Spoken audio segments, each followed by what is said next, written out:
warahmatullahi wabarakatuh. Perkenalkan, nama saya Maulidah Sabila Rizkyana Rikwani dari kelas 2B dengan NIM 44452500067. Di sini saya akan menganalisis, regresi, dan korelasi menggunakan software RStudio. Jadi langkah yang pertama tuh kita ke Excel untuk mengcopy data yang kita punya. Kita copy. Lalu kita balik lagi ke RStudio-nya. Kemudian kita ketik hashtag regresi dan korelasi. Terus habis itu kita enter 2 kali, terus kita ketik data penjualan. Lalu klik sama dengan read delete. Terus kita klik clipboard. Terus kemudian kita enter, kita ketik lagi data penjualan, terus kita enter lagi data penjualan lagi. Oke. Terus kemudian kita klik sama dengan, terus kita ketik data titik frame, terus klik. Nah, terus kita masukin dan ketik data penjualannya lagi. Terus kemudian kita enter, terus kita klik Y sama dengan data penjualan, terus kemudian dikunci shift 4, kita pakai si permintaan Nomura Jellyfish. Terus habis itu kita enter lagi, kita ketik X sama dengan data penjualan, terus kita shift 4 untuk mengunci datanya, kemudian kita klik yang harga Nomura Jellyfish. Terus kemudian enter lagi, kita klik ketik regresi, terus habis itu sama dengan LM, terus dalam kurung Y spasi X.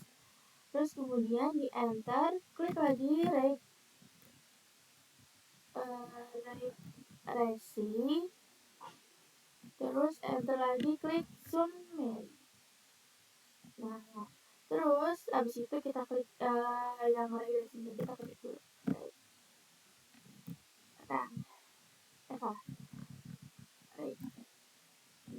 Nih. Terus habis itu enter lagi, kita ketik plot, kita pilih yang ini.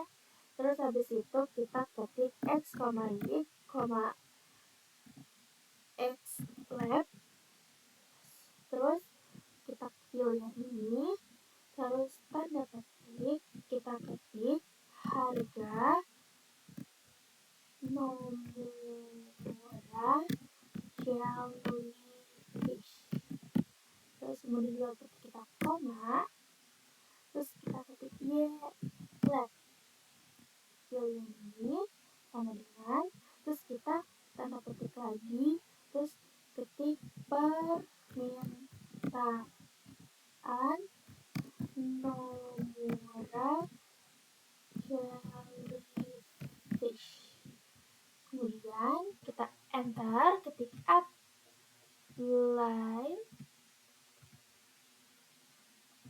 Oke. Terus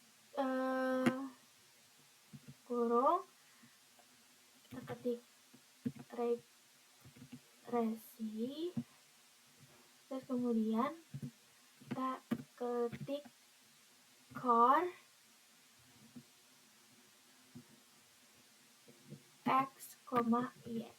Nah, terus lalu langkah selanjutnya kita run dari si baris ketiga satu persatu, dan muncul hasilnya di kolom konsol. Ini untuk data yang kita punya. Ini karena si ini buat nandain kayak si permintaan nomoranya X-nya juga buat harga Nomuranya. Sekitaran lagi hasilnya.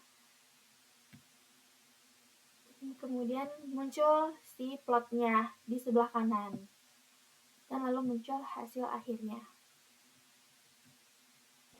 Lalu kemudian saya akan menjelaskan tentang fungsi-fungsi si sintaks-sintaksnya. Yang pertama, si hashtag ini tuh untuk kayak apa ya, sebagai penanda ataupun si judul dari data ini.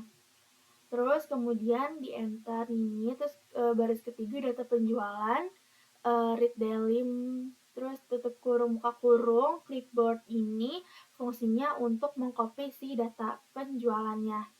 Nah, terus data penjualannya ini tuh untuk manggil si data dari yang Excel kita copy tadi. Terus baris kelima, data penjualan sama dengan data titik frame. Jadi itu data ini tuh fungsinya buat mengubah data Excel ini tuh ke tabel. Terus abis itu si Y untuk apa ya nih, kayak si bagian sumbu Y ini tuh untuk si permintaan jellyfish. Terus kemudian si X juga ini tuh untuk nandain si harga nomor jellyfish ini. Terus regresi ini tuh kayak untuk mengubah nih jadi regresi. Terus si summary ini untuk ngecek, ini plot untuk ngebikin si plot ini. Nah, terus outline tuh untuk nunjukin si garis di plot ini. Nah, core tuh untuk mengetahui si X sama Y ini tuh berpengaruh atau enggak.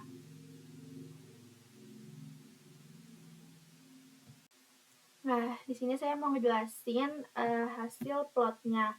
Jadi diagram ini tuh kayak plot ini tuh menunjukkan hubungan antara harga nomor jellyfish dengan permintaan. Titik-titik nih pada grafik ini tuh merupakan data pengamatan kan. Nah, jadi tuh ini permintaan, ini harga nomor ini apa sih namanya, harga nomor jellyfishnya. Terus sedangkan garis hitam ini tuh merupakan garis si regresi ini. Garis yang menurun dari kiri ke bawah itu menunjukkan bahwa hubungan harga dan permintaan bersifat negatif atau berlawanan arah. Nah, terus artinya semakin tinggi harga permintaan semakin menurun dan semakin rendah harga maka permintaan meningkat. Karena titik-titik berada dekat dengan garis regresi, hubungan kedua variabelnya itu tergolong sangat kuat.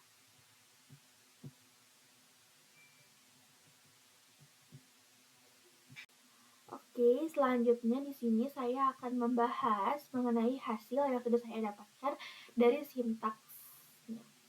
Ini sudah seperti saya bilang, yang ini tuh, yang data penjualan sama dengan read dalim clipboard ini tuh untuk mengcopy si data penjualan yang saya punya di Excel. Ini datanya, yang 50 data ini. Terus kemudian yang pertama call yang ini koefisiennya itu jadi call ini tuh kayak bagian nunjukin bahwa si analisis tuh yang digunakan tuh regresi linear sederhana, yaitu untuk melihat pengaruh variabel. Nah, si X itu untuk harga Nomura jellyfish, terus yaitu buat si permintaan Nomura jellyfish. Nah, terus kita ke koefisien. Nah, di bagian koefisien ini interceptnya 118,39, terus X-nya min 0,00141. Nah, dari 118,39 ini tuh jika harga Nomura jellyfish-nya dianggap 0, maka 0 rupiah, maka jumlah permintaannya diperkirakan sebesar 118,391121. Terus bagian yang X 0,0141 ini tuh kayak pokoknya koefisien X itu menunjukkan besarnya perubahan permintaan akibat perubahan si harga. Nah, nilai negatif ini tuh kenapa? Karena menunjukkan si hubungan tuh kayak ini berlawanan arah. Jadi setiap kenaikan harga sebesar Rp1, maka permintaan akan turun sebesar min 0,0141. Jadi kayak misalkan harga naik permintaannya itu turun, terus harga turun, permintaannya naik gitu. Nah, ini summary untuk pengecekan. Nah, terus residual ini ada min, hasilnya min 2,984, 1 Ki min 1,534, median min 0,240, 3 Ki 1,786, max-nya 3,735. Kenapa? Jadi residual itu kayak selisih antar nilai asli dengan nilai prediksi si model regresi. Nah, yang pertama min 2,984 ini tuh kayak artinya tuh kesalahan prediksinya tuh paling kecil atau terendah sebesar min 2,984 ini. Terus 1 Ki ini kayak hasilnya kan min 1,534, artinya sekitar 25% data ini tuh memiliki residual di bawah 1,534 ini. Terus median itu tuh artinya kayak residual ini mendekati 0, sehingga model tuh cukup baik karena prediksi tidak terlalu jauh dari data aslinya. Terus 3 Ki ini 1,786 ini tuh artinya sekitar 75% residual berada di bawah angka 1,786. Nah, si max ini tuh kayak arti kesalahan prediksi terbesar sebesar 3,735 ini. Ya kan? Karena nilai residual relatif kecil dan median mendekati 0, maka model regresi dapat dikatakan cukup baik dalam memprediksi data permintaan. Terus ini koefisien dari si summary ini, estimate tuh kayak apa ya, kayak nilai koefisiennya. Terus kayak intercept ini nih 1,184, terus X-nya tuh 1,410. Nah, ini tuh jadi tuh apa ya? Si konstanta ini kayak permintaan harga 0, koefisien tuh negatif, hubungan berlawanan arah. Terus yang ini standar error ini artinya tuh tingkat kayak kesalahan standar pada estimasi koefisien. Jadi hasilnya ini ada 6,922, X-nya 1,851. Karena nilai standar error kecil, maka estimasi model ini tuh dianggap cukup akurat dan hasil regresinya tuh lebih dapat dipercaya. Terus t-value-nya ini tuh hasilnya 171,03, X-nya tuh min 76,19.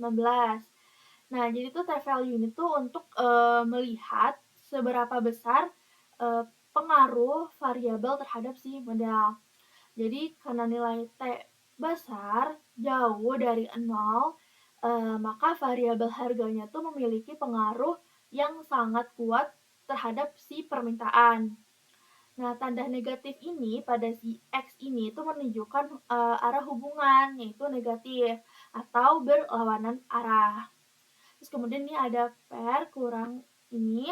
Nah, itu tuh apa ya, p-value ini tuh digunakan tuh untuk melihat apakah variabel ini tuh signifikan atau enggak. Kayak misalkan p-value-nya itu kurang dari 0,05 itu sama dengan kayak signifikan. Kalau lebih dari 0,05 itu tidak signifikan. Nah, karena hasilnya ini tuh sangat kecil, kurang dari 0,05, maka itu harganya memiliki apa ya, pengaruh signifikan terhadap si permintaan Nomura jellyfish ini. Nah, pokoknya perubahan harganya tuh benar-benar mengaruhi jumlah si permintaan jellyfish ini.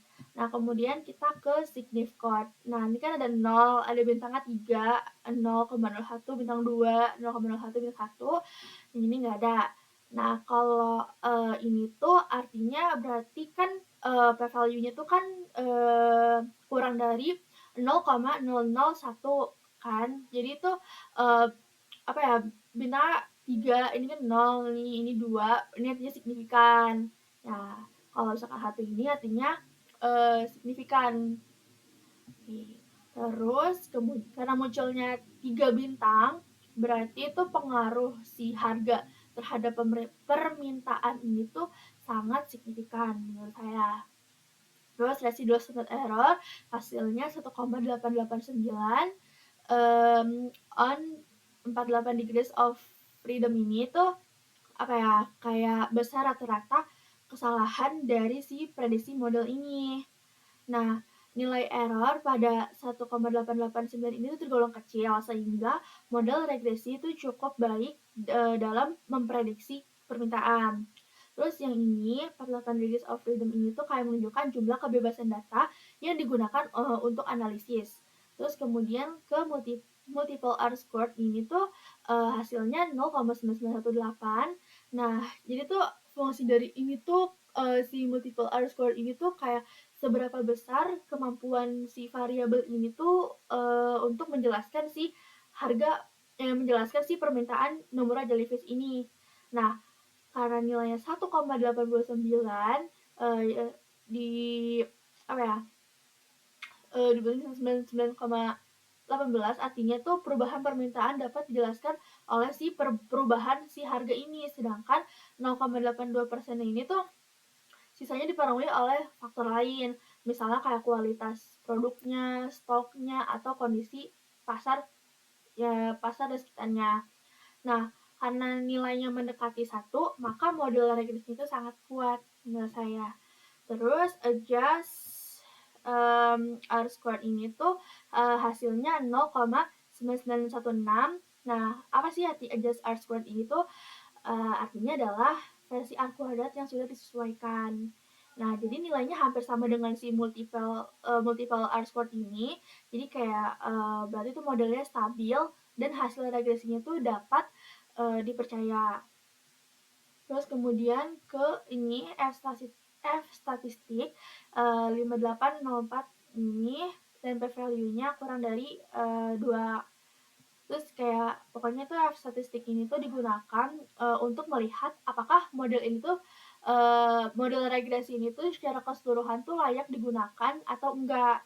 Karena nilai p value-nya kecil kurang dari 0,05, maka model regresinya itu signifikan dan layak digunakan untuk menjelaskan hubungan harga terhadap permintaan Nomura jellyfish. Terus kemudian kita ke yang terakhir yaitu hasil dari core X, Y, yaitu 0,9958905. Menurut saya itu kan mendekati 1 ya, berarti hubungan antara harga dan permintaan itu tuh sangat kuat dan negatif. Karena kenapa negatifnya? Karena menurut saya negatifnya itu tuh bertolak belakang atau berlawanan arah. Kayak yang tadi sudah dijelaskan, harga naik maka permintaannya turun, terus juga kalau harganya turun maka permintaannya juga naik. Nah, jadi hubungan datanya ini tuh kayak kuat lah intinya, kuat terus tapi negatif dan saling bertolak belakang. Nah, untuk kesimpulannya berdasarkan hasil regresi dan korelasi ini tuh harga Nomura jellyfish memiliki pengaruh yang sangat signifikan terhadap permintaan. Hubungan keduanya itu sangat kuat dan negatif, berlawanan arah sehingga semakin tinggi harga maka permintaan semakin menurun. Sekian, terima kasih. Wassalamualaikum warahmatullahi wabarakatuh.